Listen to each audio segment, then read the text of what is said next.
ہم جب رب کے سامنے ہاتھ کھڑے کرتے ہیں، رب سے التجا کرتے ہیں، تو کیا کہتے ہیں؟ اللہ بیٹا دے، اس لیے کہ وہ میرے کاروبار کو سنبھال سکے۔ اے اللہ بیٹا دے تاکہ وہ میرے بزنس کو سنبھال سکے۔ ہر شخص دعا کرتا ہے، ہر شخص التجا کرتا ہے، اے اللہ مجھے اولاد دے جو میرا سہارا بن سکے، جو میرا خیال رکھ سکے، جو میری دیکھ بھال کر سکے، جو میرے مال و دولت کو سنبھال سکے، جو میری زمین اور جائیداد کی کیئر کر سکے، جو میرے بینک بیلنس کو سنبھال سکے۔ ہم دعا کرتے ہیں اللہ اولاد دے، بڑا ڈاکٹر بناؤں گا، اللہ اولاد دے انجینئر بناؤں گا، اللہ اولاد دے دنیاوی مقاصد کے حصول کے لیے ہم اللہ سے دعائیں کرتے ہیں۔ اللہ تو اولاد دے وہ زندگی کے اندر کمائے اور مجھے کھلائے۔ لیکن آؤ آج ایک ایسے نبی کی دعا آپ کے سامنے عرض کرنا جا رہا ہوں، جس نبی نے رب سے دعا کی تو کیا کمال کی دعا کی، رب سے التجا کی تو کیا کمال کی التجا کی۔ حضرت ابراہیم علیہ السلام نے رب کے سامنے ہاتھ اٹھا دیے، رب سے دعا کی، ربی حبلی من الصالحین، اے میرے اللہ مجھے نیک اولاد دے، اے میرے اللہ مجھے ایسی اولاد دے جو تیرے احکامات کے اوپر عمل کرنے والی ہو، اے میرے اللہ مجھے اولاد دے جو تیرے دین کے راستے کے اندر چلنے والی ہو۔ ربی حبلی من الصالحین، اللہ اولاد دے، ایسی اولاد دے جو اپنی تمام تر خواہشات کو کچل کر تیرے تابع کر دے۔ اے اللہ ایسی اولاد دے، ربی حبلی من الصالحین، ربی حبلی من الصالحین۔ ہمیں بھی چاہیے کہ ہم جب رب سے دعا مانگے تو یہ دعا مانگا کرے، اللہ مجھے نیک بیٹا دے، اے اللہ ایسا بیٹا دے جو تیری فرما برداری کرنے والا ہو، پیغمبر مصطفیٰ کی پیروی کرنے والا ہو، ایسی اولاد دے۔ اور حضرت ابراہیم علیہ السلام نے رب سے دعا کی۔ حضرت ابراہیم علیہ السلام کی پہلی بیوی کا نام حضرت سارہ تھا۔ جب حضرت سارہ سے کوئی اولاد نہ ہوئی تو حضرت سارہ کے پاس جو لونڈی تھی ہاجرہ، وہ انہوں نے ہبہ کر دی حضرت ابراہیم علیہ السلام کو تحفے میں دی۔ اللہ تعالیٰ نے حضرت ہاجرہ کے پتن سے حضرت اسماعیل علیہ السلام کو پیدا ہوا۔ اچھا یہاں ایک بہت بڑی بات وہ یہ ہے کہ حضرت ابراہیم علیہ السلام کو جب حضرت اسماعیل علیہ السلام ملے تھے، اس وقت حضرت ابراہیم علیہ السلام کی عمر 86 سال تھی، 86 سال۔ آج کل کے دور کے اندر زیادہ سے زیادہ عمریں ہوں گی، کسی کی 60 سال، 70 سال، 80 سال، عمر کا کافی حصہ بیت گیا۔ لیکن ادھر دیکھیے 86 سال کی عمر ہے، 86 سال کی عمر میں رب نے بیٹا دیا ابراہیم علیہ السلام کو، جس کا نام اسماعیل ہے۔ اب بات غور سے سنتے جائیے، ہم نے اپنی عملی زندگی کے اندر بھی اس بات کو انشاءاللہ شامل کرنا ہے، اس بات کو، اس چیز کو ہم نے شامل کرنا ہے۔ حضرت ابراہیم علیہ السلام کی 86 سال کی عمر تھی، اللہ نے اسماعیل دیا، ساتھ ہی رب نے ایک امتحان بھی لے لیا، ایک قربانی بھی لی۔ ابھی 86 سال کی عمر ہے، 86 سال کی عمر، اولاد ہو بندہ کہتا ہے چلو بڑھاپے کی عمر میں اللہ نے اولاد دی ہے، اب میرا یہ سہارا بنے گی، یہ میرا سہارا بنے گی، یہ میرے بازو بنے گی۔ انسان کی خواہش ہوتی ہے، اور پھر وہ بھی 86 سال کی عمر میں بیٹا ملے تو پھر کیا صورتحال ہوگی، پھر کیا کشش ہوگی۔ جو اولادے والے ہیں وہ جانتے ہیں کہ انسان اپنی اولادوں سے کتنا پیار کرتا ہے، انسان اپنی اولادوں سے کتنی محبت کرتا ہے، انسان کو اپنی اولادوں سے کتنی دل لگی ہوتی ہے۔ ادھر سے اس حضرت ابراہیم کو جب اسماعیل ملے، رب نے حکم دے دیا کہ اسماعیل علیہ السلام کو دودھ چھوڑاؤ۔ اب چھوٹا سا بچہ ہے، ننھا منا سا بچہ ہے، ماں کا دودھ پیتا ہے، ابھی پیدا ہوا ہے، لیکن رب کا آرڈر آ گیا ہے، رب کا حکم آ گیا ہے۔ رب کے حکم کے سامنے حضرت ابراہیم علیہ السلام یہاں اپنے بیٹے کو بھی قربان کرتے ہوئے دکھائی دیتے ہیں، اپنے بیٹے ابراہیم اسماعیل کو خود سے جدا کر دیتے ہیں۔ حضرت اسماعیل علیہ السلام اور ہاجرہ علیہ السلام کو ساتھ لیتے ہیں۔ حضرت اسماعیل علیہ السلام اور حضرت ہاجرہ ساتھ چل پڑتی ہیں۔ جب جا رہی ہیں، حضرت ابراہیم علیہ السلام ایک ایسی وادی میں چھوڑ آتے ہیں جس وادی میں نہ تو پینے کے لیے پانی ہے، نہ ہی کھانے کے لیے کھانا ہے، نہ ہی کوئی سائے کے لیے درخت ہے۔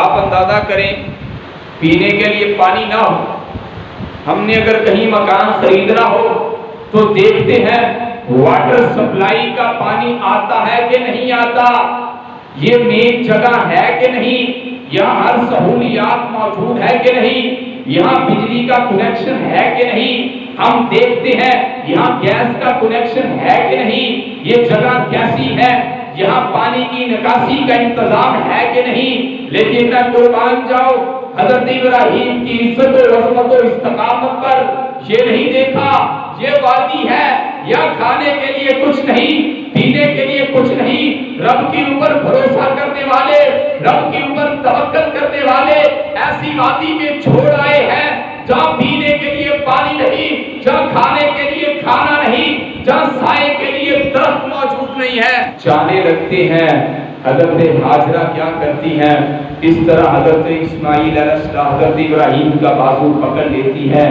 اور کیا کہتی ہیں، ابراہیم ہمیں یہاں پہ کیوں چھوڑ کے جا رہے ہو؟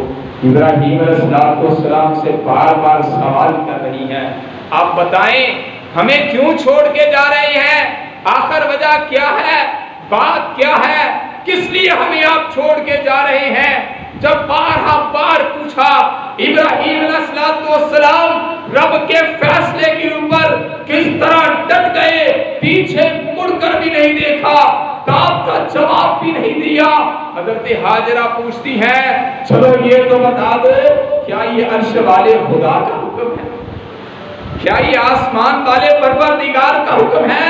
حضرت ابراہیم علیہ السلام فرماتے ہیں، ہاں ہاجرہ یہ عرش والے خدا کا حکم ہے۔ فرمایا ٹھیک ہے، پھر چلے جائیے، اگر رب کا حکم ہے تو رب ہمیں کبھی بھی ہلاک کر سکتا نہیں، اگر رب کی مرضی ہے، رب کی منشا ہے۔ دیکھیے کس طرح صبر کرنے والی عورت حضرت ابراہیم علیہ السلام کی، حضرت ہاجرہ، میں قربان جاؤں حضرت ہاجرہ کے صبر کے اوپر آج کی خواتین کے لیے بھی اس واقعے کے اندر نمونہ ہے۔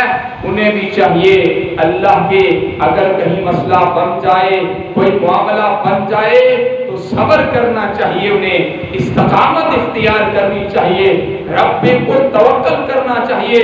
اگر آزمائش آ گئی تو یہ نہیں اور تو تے کدی کما کے نہیں مینوں دیتا، تو تے کدی مینوں سوٹ ہی نہیں لے کے دیتا، میں ایتھے رہندی نہیں، میں چلی جاواں گی چھڈ کے تینوں، نہیں، معاشرے کی خواتین کو کبھی بھی ایسا نہیں کرنا چاہیے۔ اگر قدرت کی طرف سے کوئی آزمائش آ گئی ہے تو رب کے سامنے زمین نیاز کو جھکا کے اللہ سے دعائیں التجائیں کرنی چاہیے۔ دیکھیے حضرت ہاجرہ، میں قربان جاؤں ان کے صبر کے اوپر، کہا اگر رب کا حکم ہے تو رب ہمیں ہلاک کرے گا، رب ہمیں یوں چھوڑے گا نہیں۔ حضرت ابراہیم علیہ السلام چل پڑتے ہیں، جب دور چلے گئے دیکھا کہ اب نظر نہیں آ رہے، پلٹ کے دیکھا، رب سے دعا کی۔ رب سے کیا دعا کی؟ ربنا انی اسکنت من ذریتی بواد غیر ذی زرع عند بیتک المحرم۔ اے میرے الہ، میرے خدا، میں اپنی بیوی اور اپنی اولاد کو، اے میرے اللہ میں اپنے بچے کو، اے میرے اللہ ایسی وادی میں چھوڑ آیا ہوں جہاں کھانے کے لیے کھانا موجود نہیں، جہاں پانے کے لیے پانی موجود نہیں، تیرے گھر کے قریب میں چھوڑ کے آ گیا ہوں۔ حضرت ابراہیم علیہ السلام کی قربانی کی داستانیں بڑی کمال کی داستانیں ہیں۔ میں قربان جاؤں حضرت ابراہیم علیہ السلام کی استقامت پر، صبر پر، اللہ کے اوپر توکل کرنے والے، اللہ کے اوپر بھروسہ کرنے والے۔ اور یارو ہمیں بھی اللہ کے اوپر توکل کرنا چاہیے، بھروسہ کرنا چاہیے، کبھی بھی اللہ کی ناشکری نہیں کرنی چاہیے۔ اگر اللہ کی کوئی آزمائش آ گئی ہے، اللہ کے سامنے جھک جانا چاہیے، اللہ کے سامنے دعائیں کرنی چاہیے، اللہ کے سامنے التجائی کرنی چاہیے، اللہ کے سامنے گڑ گڑانا چاہیے، اللہ کے سامنے رونا چاہیے، اللہ سے دعائیں اور التجائیں کرنی چاہیے۔ میں صدقے اور قربان جاؤں حضرت اسماعیل علیہ السلام کی استقامت پر بھی، حضرت ہاجرہ کی استقامت پر بھی۔ ادھر دیکھیے تو صحیح، حضرت اسماعیل علیہ السلام، ظاہری بات ہے بچے ہیں، بھوک تو لگتی ہے نا، بھوک تو لگتی ہے، والدہ دودھ پلا دیتی، پانی ہے مشکیزے میں اور تھوڑی سی کھجوریں ہیں، کھانے کے لیے سامان۔ اور مجھے یہ بتائیے کتنے دن کام چلے گا؟ ایک مشکیزہ وہ آخر ختم تو ہونا ہی، آج نہیں تو کل، کل نہیں تو پرسوں۔ اب کیا ہوا؟ کھجوریں ختم ہو گئی، پانی کا مشکیزہ ختم ہو گیا، نہ کھجوریں موجود ہیں، نہ پینے کے لیے پانی موجود ہے۔ اب کیا ہوا؟ حضرت ہاجرہ دیکھتی ہے اسماعیل علیہ السلام کی طرف، بھوک لگی ہے، شدت کی بھوک لگی ہے اسماعیل علیہ السلام کو، دیکھتی ہے آس پاس نہ پینے کے لیے پانی ہے، نہ کھانے کے لیے سامان ہے۔ حضرت ہاجرہ کیا کرتی ہیں؟ جلدی جلدی بھاگتی ہیں، صفا پہاڑی جو قریب ہے، صفا پہاڑی کے اوپر جا کے کھڑی ہو جاتی ہیں۔ ظاہری بات ہے مائیں بیٹے کو روتا ہوا دیکھ نہیں سکتی ہے، بڑی پریشان ہے۔ جب صفا پہاڑی پہ جا کے کھڑے ہو کر دیکھتی ہیں کوئی چیز نہیں نظر آتی، پھر وہاں صفا سے چلتی چلتی مروہ پہ آ جاتی ہیں، مروہ پہ کھڑے ہو کر دیکھتی ہیں کچھ نظر نہیں آتا، پھر صفا پہ آتی ہیں، پھر مروہ پہ جاتی ہیں، اس طرح چکر لگا رہی ہیں، چکر لگا رہی ہیں، شاید کوئی نظر آ جائے، میرا اسماعیل علیہ السلام بھوکا ہے، شاید کہیں نہ کوئی مجھے نظر آ جائے، لیکن کوئی نظر نہیں آیا۔ جب ساتواں چکر لگا کے مروہ پہنچی، ایک آواز آئی، اللہ کی جو مدد آئی، پھر ایسے مدد آئی، وہ جو رب کا ہو جاتا ہے رب اس بندے کا ہو جاتا ہے۔ جو بندہ رب کا ہو جائے رب اس بندے کو کبھی بھی اکیلا اور تنہا چھوڑ سکتا نہیں ہے۔ جو پوری توکل کے ساتھ، بھروسے کے ساتھ رب کے میدان میں نکل جائے، عرش والا خدا اسے کبھی بھی نقصان پہنچنے دیتا نہیں۔ اب ادھر دیکھیے، آواز آئی، دیکھا، کیا دیکھا؟ اسماعیل علیہ السلام کے پاس ایک فرشتہ ہے جس نے اپنا پاؤں مارا یا پر مارا، جیسے ہی پر مارا وہاں سے پانی زمزم کا جاری ہو گیا، زمزم کا پانی جاری ہو گیا۔ کیا ہوا؟ اللہ نے مدد کی نا۔ جو بندہ اللہ کا ہو جاتا ہے اللہ اس بندے کا ہو جاتا ہے۔ اب فرشتے نے پر مارا، زمزم جاری ہو گیا، حضرت ہاجرہ جاتی ہیں، جلدی سے بند باندھ دیتی ہیں کہیں پانی سارا باہر نکل نہ جائے۔ جب بند باندھا، اسماعیل علیہ السلام کو پانی پلایا، میں قربان جاؤں ایسی بیوی بڑی کمال کی بیوی ہے، صبر کرنے والی بیوی، توکل کرنے والی بیوی، رب پہ بھروسہ کرنے والی بیوی، اتنی بڑی آزمائش آ گیا لیکن استقامت کا پہاڑ بنی رہی ہے۔ پھر رب نے کتنا بڑا انعام عطا کیا ہے، وہ صفا سے مروہ کی طرف جاتی ہیں، مروہ سے صفا تک جاتی ہیں۔ رسول کائنات صلی اللہ علیہ وسلم نے بیان فرمایا، یہ حاجرہ نے جو صفا اور مروہ تک چکر لگائے ہیں، عرش والے خدا نے قیامت تک ان 7 چکروں کو ایسے ہی قائم کر دیا ہے۔ اب حاجی حج کرنے کے لیے جائے، صفا مروہ کی سائی نہ کرے، اس بندے کا حج نہیں۔ اور زمزم کے اندر اتنی برکت رکھ دی، شفا رکھ دی، جو بندہ بھی زمزم کا پانی پی کے صدقے دل سے رب سے دعا کرے، رب اس بندے کی دعا کو رد نہیں کرتا۔ قربانیاں ہیں یارو، قربانیاں ہیں۔ ہم نے کبھی ایسی قربانی دی ہے؟ ہم نے دی ہے؟ ہم نے تو نہیں دی۔ اب ایک اور بہت بڑی قربانی، حضرت ابراہیم علیہ السلام کا امتحان۔ رب نے امتحان لیا تو کیا لیا؟ مجھے بتاؤ، اب دودھ پیتا بچہ، رب کا حکم آیا، رب کے حکم کو سامنے رکھتے ہوئے بچے کو دور کر دیا، اب پھر رب کا ایک حکم آیا تو رب نے کیا فرمایا؟ فَلَمَّا بَلَغَ مَعَهُ السَّعْيَ قَالَ يَا بُنَيَّ إِنِّي أَرَىٰ فِي الْمَنَامِ أَنِّي أَذْبَحُكَ فَانظُرْ مَاذَا تَرَىٰ قَالَ يَا أَبَتِ افْعَلْ مَا تُؤْمَرُ سَتَجِدُنِي إِن شَاءَ اللَّهُ مِنَ الصَّابِرِينَ۔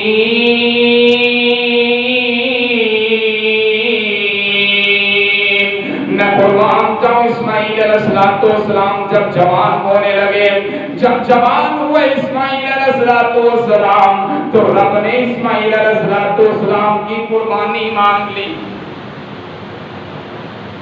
اب اللہ نے کیا کہا؟ فلما بلغ معه السعي، جب بیٹا جوانی کو پہنچا،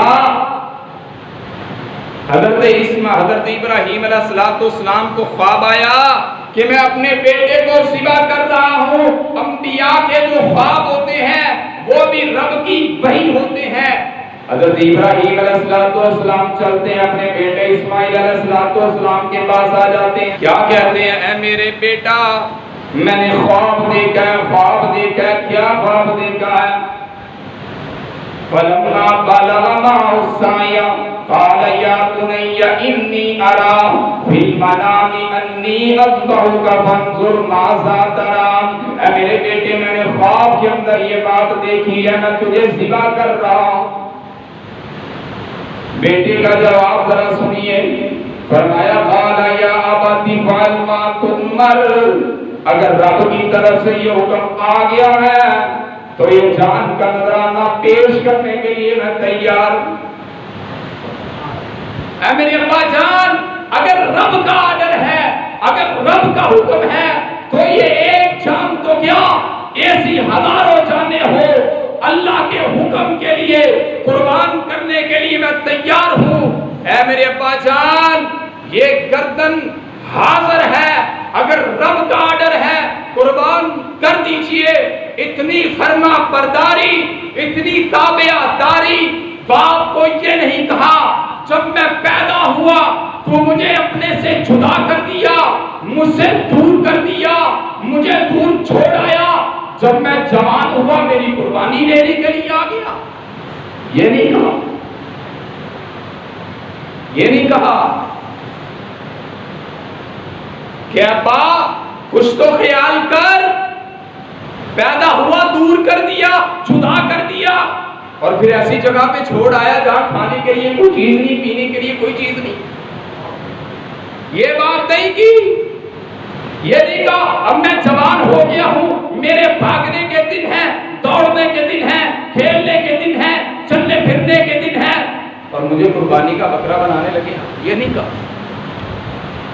کہا میرے ابا جان، اگر رب کا حکم ہے، رب کا آرڈر ہے تو یہ جان رب کے لیے حاضر ہے۔ یہ فیضان نظر تھا کہ مکتب کی کرامت تھی، سکھائے؟ کس نے اسماعیل کو آداب فرزندی؟ یہ آداب کس نے سکھائے؟ آج ہم اپنے والدین کی عزت کریں گے، کل کو ہماری اولادیں بھی ہماری عزت کریں گی۔ یہ نوجوانوں کے لیے خصوصی طور پہ پیغام اور میسج ہے، اپنے والدین کا ادب کیا کرے، احترام کیا کرے، ان کی عزت کیا کرے۔ جب ابراہیم علیہ السلام کو گھر سے نکالا گیا تو باپ سے یہ نہیں کہا او تو کون ہے میں کروں کٹن والا، بلکہ فرمایا قال سلام علیک ساستغفر لک ربی انہ کان بی حفیا۔ فرمایا ہے میرے ابا جان سلامتی، میں تو آپ کے لیے اللہ سے دعائیں کروں گا۔ اب یہ دعا کس نے یہ بات کی؟ حضرت ابراہیم کی۔ پھر اللہ نے بیٹا کیسا دیا اسماعیل؟ کہا رب کا آرڈر ہے، رب کا حکم ہے تو یہ جان رب کے لیے قربان ہے۔ ستجدونی انشاءاللہ من الصابرین، میرے رب نے چاہا آپ مجھے صبر کرنے والا پائیں گے۔ یہ حضرت اسماعیل علیہ السلام کہہ رہے ہیں۔ اب صرف یہ کہنے تک ہی بات نہیں، بیٹے کو ساتھ لیتے، بیٹے کو ساتھ لے لیا، ساتھ لے جا کر چھری اسماعیل کی گردن پہ رکھ دی۔ جب گردن پہ چھری رکھی، چھری کو چلا دیا۔ اچھا جب چھری چلائی نا، چھری پھیرنے سے پہلے الٹا لٹایا تاکہ بیٹے کا چہرہ نظر نہ آئے، بیٹے کا چہرہ نظر نہ آئے۔ چھری پھیرتے ہوئے بیٹے کی محبت دل میں نہ بس جائے۔ رب کی محبت، رب کی عظمت، رب کی بڑائی صرف وہی دل میں رہنی چاہیے۔ اللہ کی عظمت کے علاوہ کسی اور کی محبت نہیں ہونی چاہیے۔ بیٹے کو الٹا لٹا دیتے ہیں، چھری کو چلا دیتے ہیں۔ جب چھری کو چلایا، میرے رب کا فرمان آسمان سے آیا، رب نے اسماعیل کو ہٹا کر جانور وہاں پہ ڈال دیا۔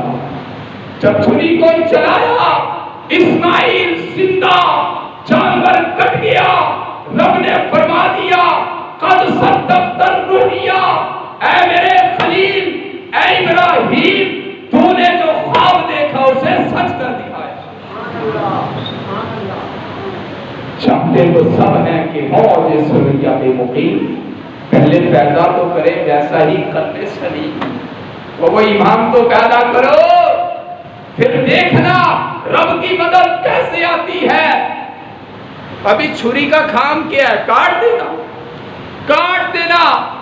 اسماعیل کی گردن پہ چل رہی ہے، چھری کاٹ نہیں رہی ہے۔ رب نے حکم دے دیا کاٹنا نہیں ہے، پھر اللہ نے جانور کو بھیج دیا جو چھری سے کٹ گیا۔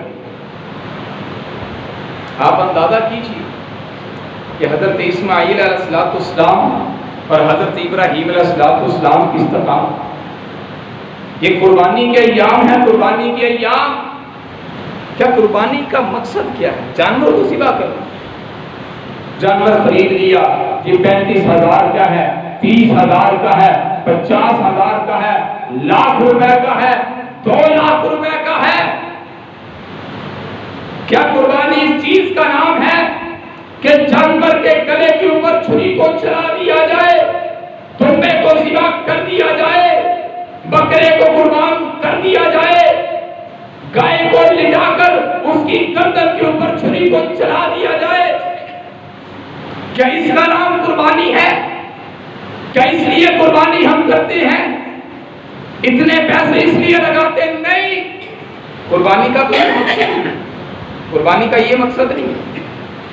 آج ہم نے یہ سمجھ لیا کہ جی جانور کے اوپر چھری چلا دینے کا نام قربانی ہے، جانور کو ذبح کر دینے کا نام قربانی ہے، اس کی کھال کو اتار دینے کا نام قربانی ہے، اس کا گوشت کر دینے کا نام قربانی ہے، گوشت کو کھا لینے اور تقسیم کر دینے کا نام قربانی ہے۔ اور یارو نہیں، قربانی اس چیز کا نام نہیں ہے۔ رب کو نہ خون چاہیے نہ گوشت چاہیے۔ رب کس چیز کو دیکھتا ہے؟ لَن يَنَالَ اللَّهَ لُحُومُهَا ولا دماؤها ولكن ينالہ التقوی منکم. رب دیکھتا ہے تو انسان کے تقوی کو دیکھتا ہے، انسان کے خوف الہی کو دیکھتا ہے، انسان کے خلوص کو دیکھتا ہے، انسان کے اخلاص کو دیکھتا ہے، انسان کے دھڑکتے ہوئے دل کو دیکھتا ہے کہ اس دل کے اندر کیا موجود ہے. قربانی کا مقصد جانور کو ذبح کرنا نہیں، قربانی کا مقصد یہ ہے کہ انسان اپنی تمام تر خواہشات کو کچل کر اللہ اور اس کے رسول کے تابع کر دے، اپنی تمام تر خواہشات کو ذبح کر دے، کاٹ دے، ختم کر دے کہ میری تو کوئی خواہش آئی. اب جانور جب ذبح کرتے ہیں، اس نے کہا یار اگر 4 دن اور گزار لیتے میری خواہش ہے، اس نے کہا نہیں کہا یار 4 دن دی مینوں رنگینی ویکھ لے، کبھی کہا. اب مالک آپ نے خرید لیا، اب مالک ہے، آپ نے پکڑا، چھری چلا دی، اس نے کچھ نہیں کہا آپ سے. وہ جانور سبق دیتا ہے کہ اللہ کے لیے کٹ جانا، مر جانا. وہ جانور ہمیں سبق دے رہا ہے کہ میں اپنی جان کا نذرانہ پیش کر کے تیرے لیے قربان ہو رہا ہوں. جب رب کی عزت و عظمت کا مسئلہ آ جائے، رب کی توحید کا مسئلہ آ جائے، پیغمبر مصطفیٰ کی ختم نبوت کا مسئلہ آ جائے، نبی کائنات صلی اللہ علیہ وسلم کے صحابہ کی عزت و عظمت کا مسئلہ آ جائے تو اپنی جان کے نذرانے کو قربان کر دینا، لیکن اس کے اوپر آنچ نہ آنے دینا. یہ قربانی ہمیں بتا کر ہے. رب کو گوشت کی ضرورت نہیں ہے، خون کی ضرورت نہیں ہے، خود کو درست کرنے کی ضرورت ہے، خود کو درست کرنے کی ضرورت ہے. آج اس بات کا تہیہ کر کے اٹھنا ہے کہ انشاءاللہ جب ہم نے جانور کی گردن پہ چھری چلانی ہے، اس بات کا عزم کرنا ہے کہ اسی انداز کے ساتھ جس طرح اس جانور نے اپنی تمام تر خواہشات میرے تابع کر دی ہیں، اس جانور نے یہ مجھے سبق دے دیا ہے، یہ میرا مالک ہے، میں اس کے تابع ہوں. اب مجھے وہ کاٹ رہا ہے، وہ اٹھ تک نہیں کرتا، وہ تمہارے سامنے خواہشات کا اظہار نہیں کرتا.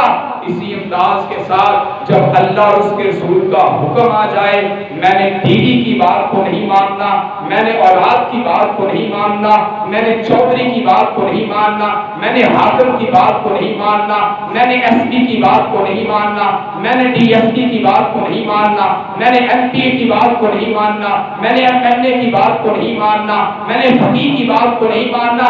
جب بات اللہ اور اس کے رسول کے مقابلے میں کسی کی بھی آ جائے، دنیا کائنات کی ہر بات کو چھوڑ دینا ہے، اپنی خواہشات کو چھوڑ دینا ہے، اللہ اور اس کے رسول کے فرامین کو اپنے سینے سے لگا دیں. اگر قربانی کرتے ہوئے آپ کا یہ ذہن بن گیا ہے، سمجھ لیجیے اس قربانی کا فائدہ. حضرت ابراہیم علیہ السلام کی سیرت کا مقصد یہ ہر سال سنائی جاتی ہے. کیوں سنائی جاتی ہے؟ انہوں نے گھر قربان کیا، انہوں نے قوم سے ٹکر لے کر جان کو خطرے میں ڈالا، انہوں نے آگ کے اندر کود کے جان کو قربان کیا، انہوں نے وقت کا جو جابر انا ربکم الاعلی، خود کو خدا کہنے والا، خود کو الہ کہنے والا، اس سے ٹکر لی بغیر جان کی پرواہ کیے ہوئے. اور پھر آگے اللہ نے اولاد دی، اسماعیل علیہ السلام عظیم الشان بیٹا دیا، لگتے جگر دیا، اور وہی اللہ کے راستے کے اندر قربان کرنا. قدم قدم پہ یہ قربانیاں کیا بتاتی ہیں؟ یہی بتاتی ہیں کہ دنیا میں رہنے والے لوگوں اپنی تمام تر خواہشات کو کچل کر اللہ اور اس کے رسول کے تابع کر دینا، اسی میں کامیابی ہے، اسی میں کامیابی ہے. اللہ سے دعا کہ اللہ تعالیٰ ہمیں صحیح معنوں میں قرآن و سنت کی سمجھ عطا فرمائے اور اس کے اوپر عمل کرنے کی توفیق عطا فرمائے. وما علینا الا البلاغ المبین.